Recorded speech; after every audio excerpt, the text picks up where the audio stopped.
Update. Am I the a-hole for refusing to help my brother after his ex-girlfriend scammed him out of nearly half the equity of his house? Original post, I 37 female, have an older brother George 45 male, who isn't an idiot, but he can be lazy. Definitely the type to rely on weaponized incompetence whenever women and girls are around. Example, he literally acted like he didn't know where our mom kept the paper plates in the house he'd lived in for nearly 20 years, just so she'd get up, go into the kitchen, and make him his plate during the holidays, just 1 week post her bunion surgery. Side note, they both tried to passive-aggressively make me feel guilty for not offering to fix my adult brother's plate, so our mom wouldn't have to do it. Like I wasn't already doing most of the cooking and would be doing most of the cleaning afterward. At age 30, George was given a windfall from our grandfather's estate. I got something too, and used it as a down payment for a nice 5-bedroom house that's easily worth double now. During this time, he met Melinda, 50 female, a nice lady, smart, responsible, hardworking, sweet, and very organized. She came into the relationship with a steady job and was upfront about her inability to have more children after nearly losing her life giving birth to her daughter. George said he was okay with that, but whenever Melinda brought up his hesitation about marriage, he'd say he had complicated feelings about not being able to be a father if he fully committed to her. He'd claimed that since he was willing to overlook her fertility issues because he loved her, she needed to show her love by waiting for him. That line worked for 12 years. After Melinda moved in, George demanded that she pay half the bills and part of his mortgage in exchange for allowing Melinda's daughter to live there. At the time, Melinda had few options. Her landlord was raising rent, and she was helping pay her sister's medical bills. They justified it by saying it was still cheaper than her old rent. I said nothing because not my relationship. 2 years ago, George was caught cheating. Melinda was furious and left, but later returned, seemingly to work things out. It didn't stop George from cheating again, though, but Melinda shrugged and said this was still a better deal. As long as he kept it out of the house, she'd cope. Recently, some damage occurred to George's house, and he needed repairs done. He hated the labor of finding a contractor, taking time off work, or handling paperwork. Melinda offered to take care of it, and he didn't question it. Whatever she gave him, he signed, in front of third-party witnesses. Turns out, Melinda got George to sign paperwork stating she was entitled to 45% of his house. Now she's dumped him and is demanding that George either sell the house or buy her out. George is trying to fight this, claiming he didn't fully understand what he was agreeing to. He's found a lawyer willing to take the case, but the fees are expensive. George and our mom think I should help, but I'm refusing. I don't see why I should shell out thousands to save another grown man from his own lack of foresight, especially when there's a good chance he won't even win. I'm being called heartless and a bad sister, so I have to ask, am I the a-hole? Now for the top comments before reading the update. Not the a-hole. George had it coming. Stringing that woman along for years, manipulating her by making her feel guilty over not being able to have more children, having her pay half the mortgage for his house, and then cheating on her? He made the bed. Let him lay in it. This is most definitely his karma. Not the a-hole. Not the a-hole. Your brother is a cheater and a fool. Was Melinda a bit underhanded? Arguably, yes. Does she deserve a share of the house in return for all she paid into it, not to mention 12 years of domestic and emotional labor? Arguably also yes. But when it comes to whether you should shell out for your brother's legal fees, the answer is an unequivocal no. He was a huge a-hole and ridiculously careless with his most significant asset, and that's not your responsibility to fix. He's an adult. He needs to fix his own mistake. I think OP needs to join Team Melinda and learn how to underhandedly make sure her mother's will is fair and that her assets are locked up now. I feel like the brother is on a path to convince mom to hand over his inheritance early so he can deal with Melinda. Tale as old as time, parents give golden man-child money, and the other child is left scrambling to pay for their parents' medical expenses. Honestly, I am Team Melinda. She played a dirty game, but George was willing to guilt and use her while catching whatever STDs he could find. Now for the update 2 weeks later. Quick recap. My brother and mother are trying to guilt me into giving my brother money to pay for an attorney to prevent his former long-term live-in girlfriend from getting a payout, after he claims she tricked him into signing documents making her a partial owner. Okay, there's been an update, and I have to say, while I still don't think my brother is an idiot overall, he is a lazy and very arrogant dumbass. I also wanted to clarify a few things. Melinda and my brother were in a relationship for 12 years, but they only lived together for about 9 to 10 years. Also, the documents were signed in the presence of a notary, who asked my brother if he understood the context of the documents, and he affirmed that he did. And to the person who said that my brother was house poor, you hit the nail on the head. My brother spent the majority of his inheritance and savings on buying that house, and it barely had any furniture in it. When Melinda moved in, she paid to have it furnished on top of splitting the utilities and paying rent. Now on to the new stuff. When my brother's house needed fixing, he let Melinda do the grunt work of finding reputable establishments because he didn't want to be bothered. Melinda presented him with 3 options and convinced him to go with Company A, not the real name, because they were offering seasonal discounts for first-time customers and/or new owners for specific items. Melinda's plan to get both discounts was to present it as if she recently became a partial owner and had my brother email Company A to see if they'd be willing to accept that. Company A responded that if Melinda recently became part owner of the house, they'd be willing to give a partial discount as a courtesy. Company A was a small business, but had an excellent reputation for service, quality, and deadlines, so my brother was all in. What he didn't realize was that Company A went by the honor system, but their website did say proper documentation was required. Melinda told my brother she'd come up with fake documents that he could sign in the presence of a notary she knew through a friend who was supposedly in on the scam. They weren't, that's just what she told him. The actual signing was at their home in front of the notary and 2 people from Company A who were there to survey the area. So basically, my brother thought that he and Melinda were scamming Company A, when in reality, Melinda was scamming him. He thought the documents he was signing were fake, but they were real. And that's his defense. This is why he had trouble finding a lawyer. Wouldn't blame anyone here who thought this story was fake, because WTF. Anyway, I'm not going to give him the money, but I will give him a list of realtors. So his defense is, I thought we were scamming a company, but really she was scamming me, Your Honor. Yeah, I think it's best to stay out of this one. I almost peed myself when I laughed.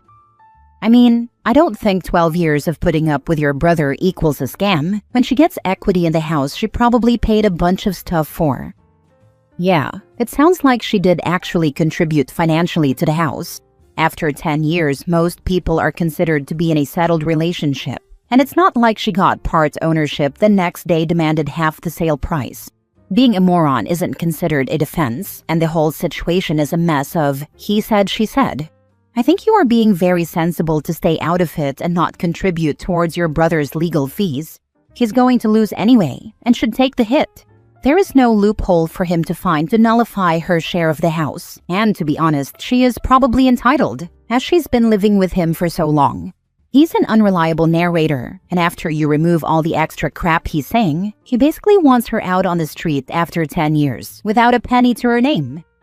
And she probably did tell him she needed to be on the deed to do some of the things he was expecting her to do for the property for years. And she's not wrong. If she is paying for those repairs on someone else's house, she deserves to be on the deed. I don't think he was scammed. I think he was lazy and didn't think this through, and at best has remorse, and at worst he wants to scam her out of something he agreed to. Next story. Am I the a-hole for cutting my son out of my will after he ghosted me over a $50,000 loan that I gave him to start his dream, but he used it to party and travel instead? I, 55 male, gave my son, 25 male, $50,000 to start his dream business. He promised to pay me back, but instead, he used the money to travel and party with his friends. When I confronted him, he ghosted me and hasn't spoken to me since. It's been almost a year now. I've sent messages, emails, and even tried calling him through relatives, but he refuses to respond. I can see his social media posts, pictures of vacations, nightclubs, and expensive dinners, but not a single acknowledgement of what he's done. I'm hurt, disappointed, and honestly angry. I wanted to help him build a future, not fund a year-long holiday. I've always tried to be a supportive father. When he first came to me with his business idea, I didn't hesitate. I believed in him. I thought I was investing in his potential, not throwing money into a void. The silence that followed after I asked for accountability felt like a slap in the face. My daughter, on the other hand, has been nothing but responsible and grateful.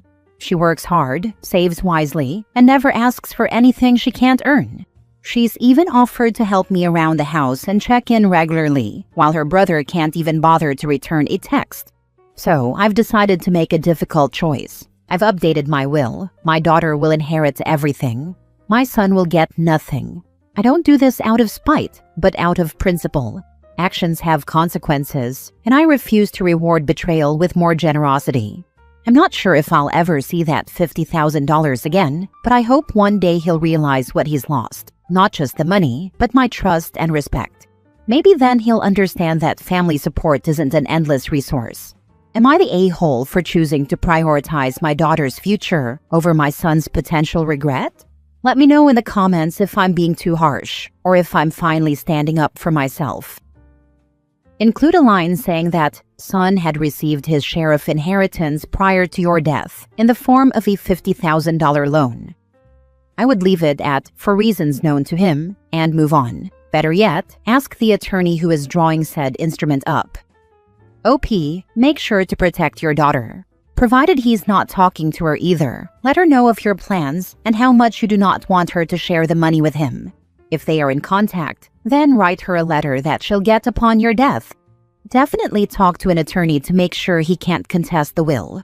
If he does come around eventually and you put him back in, deduct the $50,000, add to it interest for the years he didn't pay you back, plus inheritance taxes that he didn't pay on that money.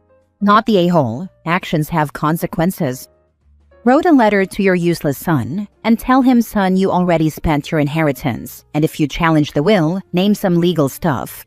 I think you have to leave him a penny or something. Consult a lawyer and have everything documented and kosher. Protect your daughter from your son. By all means, that last sentence. Son is responsible for his own life with no money going forward. He will latch on to sister with sob story. Blood takes care of each other. Long discussion with her. Sad your son treated his only parent like his actions showed. Toss him to the curb. He does not deserve a parent like you. Daughter gets everything. Son gets nothing. Or ask your attorney. If you have proof of this loan and that it was never paid back, it would make sense that stating in your will you are forgiving the debt to your estate might equal to a $55,000 inheritance. Last story. Am I the a-hole for telling my mom she is also to blame for why my brother and I won't host our parents for the holidays? Last Christmas was my brother's first holiday not living at home with our parents. He wanted to host everyone in his new apartment. Also around this time last year, my parents had mutually agreed not to get each other gifts, as they were focusing on paying off some debt. Apparently, there was some miscommunication. My dad thought this meant no gifts at all. My mom thought this meant no gifts, but they'd still exchange stockings. In our family, stockings are always small stuff. Body care, candy, you get the picture. I was living with my parents last year, and I had heard all the discussions. I honestly saw both sides when, on Christmas morning, we all woke up and Mom didn't have her stocking filled from Dad. She was very quiet but clearly hurt. He ran out to the pharmacy, quickly bought some things to fill her stocking, and said he was sorry. Now, should my dad have communicated better? Sure. Do I understand my mom's hurt by the situation? Also sure. But I thought they'd be able to swallow it all for lunch at my brother's. We go, and my dad is doing his best to make up for his blunder. My mom is in a terrible mood and keeps picking at him all day long. Toward the end of our time there, she made a snarky remark about my dad not filling her stocking. My dad flipped his lid and started screaming that nothing he does is enough, then stormed out. My brother was clearly upset by having Christmas ruined by their arguing. I convinced my mom we should leave not long after. My brother and I were upset with both of them. My dad shouldn't have flipped out and screamed. My mom also should have kept her comments to herself or spoken to my dad later. My brother was embarrassed as his roommate had come home, and while he was in his room, he overheard the arguing. My brother stopped having my parents over altogether after that, though he'd still invite me. My brother would also visit us at my parents' place. Thanksgiving is fast approaching, and we were all trying to coordinate plans. I recently got my own place, but honestly don't want to host after last year. My brother said he's never hosting another holiday at his apartment again. My mom was hurt by this, but eventually we all just planned to have dinner at my parents' place. Later on, my mom was complaining to me that my brother won't have us over anymore, feeling pushed out. She said it was my dad's fault, and she shouldn't be punished. I told her while my dad was wrong for screaming, she chose to be whiny all day long. I clarified that I understood her hurt, but she also partially ruined the day by not letting it go. My mom got mad at me and accused me of taking sides. I said I'm not. If Dad whined, I'd tell him the same, but he seems to understand that he ruined it. I also pointed out that neither of them ever apologized to my brother, and I'm not confident they'd never do it again. My mom says I'm in the wrong for how I spoke to her. Am I the a-hole here? Edit. Because of course everyone's favorite game is let's play devil's advocate. This is not my parents' first time having an argument like this. In the past, it hasn't been about Christmas, but it's been about other stuff. They hate each other, but stay married due to not being able to afford to divorce and live separately. They hate each other. Their screaming matches are constant, and they have ruined other family events. We've suggested therapy, and they won't go. They want to stay trapped and miserable. Yet, when my brother and I bickered about stupid stuff as kids, they'd scream at us for ruining their peace. We're at the point where they don't get to do this without consequences. This is the consequence. For those saying I shouldn't blame my dad as much as I do in this post, the main reason I hold him at 50% is because he started screaming. If he had just remained quiet and spoken to my mom later, then he wouldn't be held to the same degree. Because he screamed and refused to take accountability for his tantrum, he goes up here too. But I agree, without that, my mom is more at fault. You made the best point of all. Neither apologized to your brother. You also mentioned you think this situation could happen again. It kind of says all we as the internet needs to know about your parents. A person who doesn't hold themselves accountable will perceive accountability from others as an attack. That's exactly what your mom is doing. She sees herself as the victim, doesn't want to accept that it's partly her fault.